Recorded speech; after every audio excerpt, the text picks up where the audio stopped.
The investigation into Michigan's former House Speaker is getting deeper, and now it could bring dark money political fundraising into the light. It's all bad, and it's all shocking. The allegations include Chatfield putting members of his family on the payroll of the PACs. Staffers who worked for the Michigan House also double-dipped, ran their own political business. In Michigan, so-called dark money, who contributes and how it's spent, is not transparent. There's real room for reform here, and we can't avoid this issue. Michigan State Police, working with the Michigan Attorney General, raided the home of two Lansing power players. Rob Menard ran an outside political consulting firm called Victor Strategies while on the state payroll, working for their friend Lee Chatfield. Of the Michigan House Democrats and all Michiganders introduced a resolution to create a select committee to investigate the actions of our former Speaker of the House, Lee Chatfield. I don't care what the political party is. If there is wrongdoing going on, it needs to be exposed, plain and simple. I think that's very important for our members to know, but I think it's also important for the public to know. We need to do a better job of earning the public trust. Some state lawmakers say there needs to be a formal investigation into whether Representative Matt Maddock violated the U.S. and Michigan Constitution. He's accused of promoting conspiracy theories, asking Vice President Pence to throw out Michigan's election results and taking busloads to last week's protests on Capitol Hill. The Republican re-elected in November told the crowd he wanted Michigan's November election results thrown out.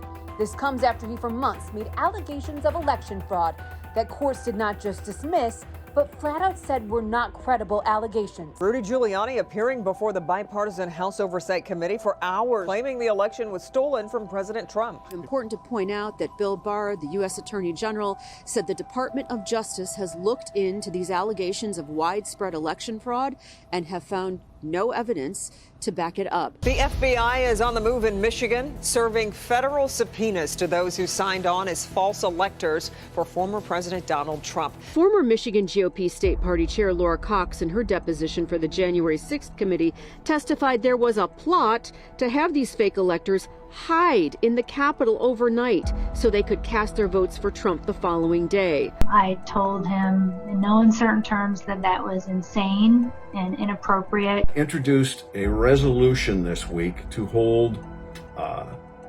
Republicans accountable and to have them investigated by the U.S. Department of Justice for seditious conspiracy. These representatives committed crimes against the state and the nation, against the foundations of our democracy. They have broken federal law and betrayed their oath of office. So they have accused me of seditious conspiracy. Well, I don't claim to be a constitutional expert, never have. With their efforts and involvement to overturn the 2020 presidential election and to delay the sacred, peaceful transition of power, justice must be sought. We must pursue accountability. I am offended. To impugn my reputation, my good name of O'Malley, will screw the both of you. We have already called for Representative Rendon to be censured for her role in this criminal conspiracy.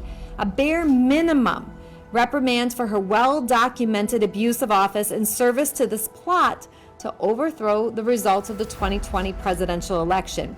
We need an investigation now, no matter how much the Republican majority doesn't want to draw attention to these alleged crimes.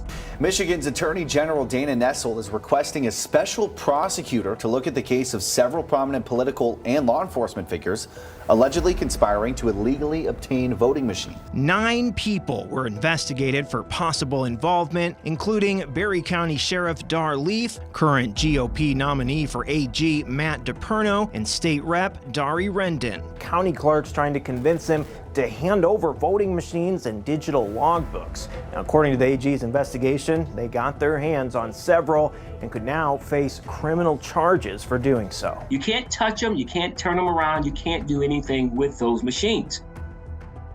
So you obviously, if you can't touch them, you can't seize them. From where we stand, this should be an easy decision, at least for any member of the legislature with nothing to hide. This investigation lives and dies at the discretion of the Speaker of the House, Jason Wentworth.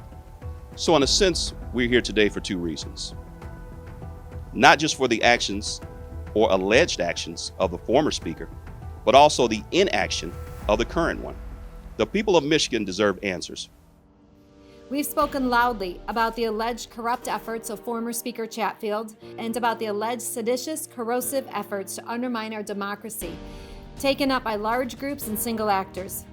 But what we haven't addressed is that all of this stems from a culture of corruption in the Republican caucus and a clear lack of accountability on their side of the aisle. We've demanded that accountability time and again, and at every opportunity, we have been rebuffed. We've insisted on behalf of the people of Michigan that we have investigations, bipartisan committees, resolutions to say enough is enough. And the Speaker of the House, Jason Wentworth, has shut down every single one of those requests this term. You can't blame the clock when you control the clock.